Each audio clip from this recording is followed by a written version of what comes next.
agenda which the cabinet has approved, the government also has deliberated upon the extending of the age limit for entry into government service, where there is a proposal that will increase from 32, from 37 to 32 plus 5, 37. But this could not be have been deferred because there is a deliberation about this armed force.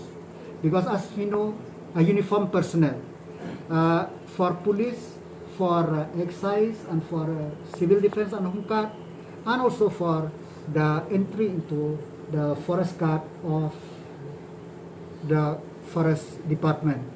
Because in this uniformed personnel, the training is needed and more of a physical thing is needed. So that's why, because there is a debate on that issue, so we defer it, but the government, the cabinet will take a final decision in these coming days.